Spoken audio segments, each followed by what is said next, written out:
ప్రత్యేకమైన చట్టం ఉంటుంది, వాళ్ళ మీద కేసులు పెట్టొద్దని మీరు ఏమైనా చట్టం చేస్తే ఆ చట్టం అమలు చేస్తాం అధ్యక్ష.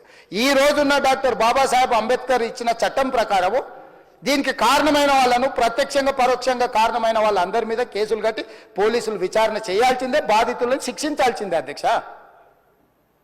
సో ఈరోజు ఆ కుటుంబాన్ని ఆదుకోవడానికి ఈ రోజు కూడా ఆర్థికపరమైన విషయాల్లో కానీ దీంట్లో కానీ వాళ్ళు ఎవరు పెద్దగా ఆసక్తి, కనీసం సినిమా వాళ్ళు ఒక్కరోజు అతను పొయ్యి వస్తే సినీ ప్రముఖులందరూ అతని ఇంటికి వెళ్ళి అతనికి మొత్తం ఏదో కాళ్ళు చేతులు యాక్సిడెంట్లో పోయినట్టు కన్నీళ్లు గారుస్తారు.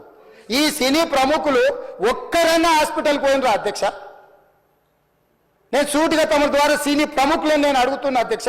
తల్లి చనిపోయి 9 సంవత్సరాల పిల్లగాడు బ్రెయిన్ డెడ్ అయ్యి ఆక్సిజన్ అందక 20 రోజుల నుంచి హాస్పిటల్లా కోమాలో ఉంటే ఈ సినీ ప్రముఖులు ఒక్క రోజు కోసం పోలీస్ స్టేషన్ పోయిన ఇంటికాడ క్యూ కట్టి ప్రభుత్వాన్ని తిడుతున్నారు, నన్ను తిడుతున్నారు, అతన్ని పరామర్శిస్తున్నారు. ఏమైంది అధ్యక్ష? అతను కాలు పోయిందా, కన్ను పోయిందా, చేయి పోయిందా, ఏమైనా కిడ్నీలు దెబ్బతిన్నా, ఏమైంది?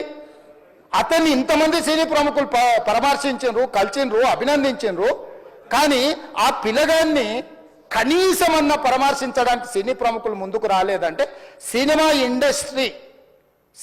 ఇండస్ట్రీలో ఉన్న ప్రముఖులు ఏం ఆలోచన చేస్తుండ్రో, ఏం కోరుకుంటుండ్రో నాకైతే తెలియదు.